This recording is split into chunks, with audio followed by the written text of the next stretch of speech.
London. A city that never stops moving. But right now, Zaid is stuck. He grips his phone tightly, his jaw clenched. His heart is racing, his mind spiraling. Just an hour ago, he was laughing with friends. Everything was fine. Then, one text message. One small argument. And now, his entire mood is ruined. This isn't the first time. A single bad moment, a harsh comment, a small mistake, and his emotions take over. Some days, it's anger. Other days, it's frustration. Sometimes, it's guilt so heavy he can't breathe. And the worst part? He doesn't know how to stop it. He hates feeling this way. Like his emotions have a remote control and someone else is pressing the buttons. Why do my emotions control me, instead of the other way around? But what Zaid doesn't realize is, this moment will change everything. Zaid's hands are still shaking as he walks through the crowded university hallway. The argument with his professor is replaying in his head, his voice rising, the tension in the room, the way everyone stared. His professor only pointed out a mistake in his project. A small criticism. But Zaid? He snapped. He stormed out of the classroom, his pulse pounding, anger boiling in his chest. Now, as he stands outside in the cold London air, the adrenaline fades, and something worse takes its place. Regret.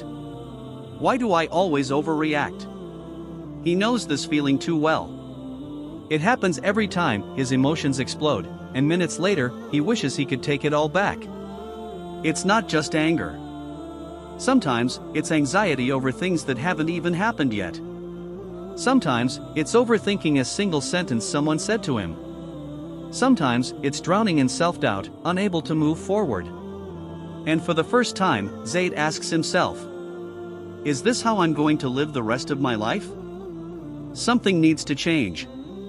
But how do you fix something you don't even understand? That night, Zaid lies in bed, staring at the ceiling. His mind won't stop replaying the argument. The words he said. The way he reacted. The regret. He pulls out his phone and types into Google.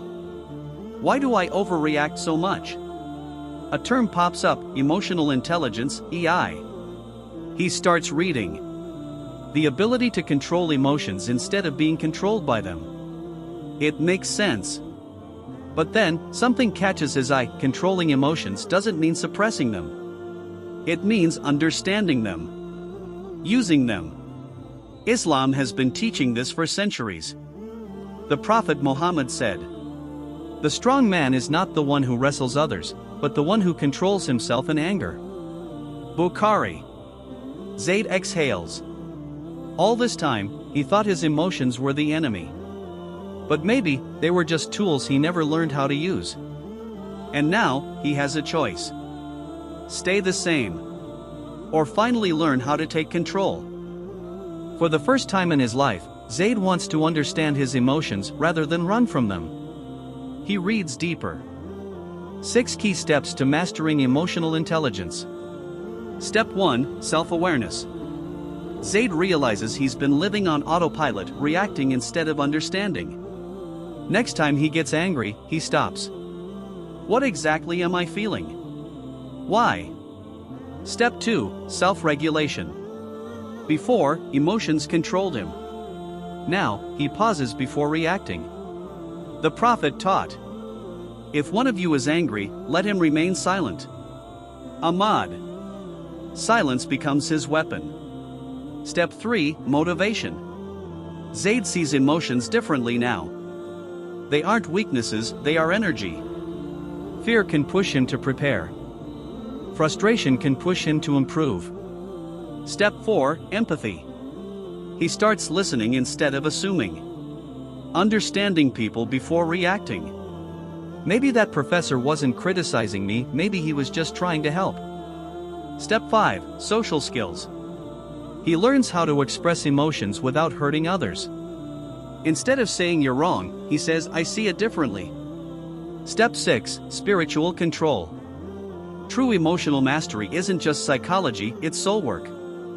Salah, Dhikr, patience. Islam teaches balance. For the first time, Zaid feels something new. Peace. A week later, Zaid is sitting in a cafe, working on his laptop. A friend makes a sarcastic comment, the kind that would have triggered him before. His hands tense for a second. The old him would have snapped back. But now? He exhales. Pauses. Instead of reacting, he chooses his response. For the first time, his emotions don't control him. He controls them. No, he's not perfect. No, he hasn't mastered everything overnight. But for the first time, he's aware. And that's where true change begins. Because emotional intelligence isn't about being emotionless. It's about being in control. The question is, are you? Speech balloon, which of these 6 steps do you struggle with the most? Comment below, I read every response. Pushpin if this video helped you, share it with someone who needs to hear this. Let's build a world of emotionally intelligent, self-aware individuals, starting with you.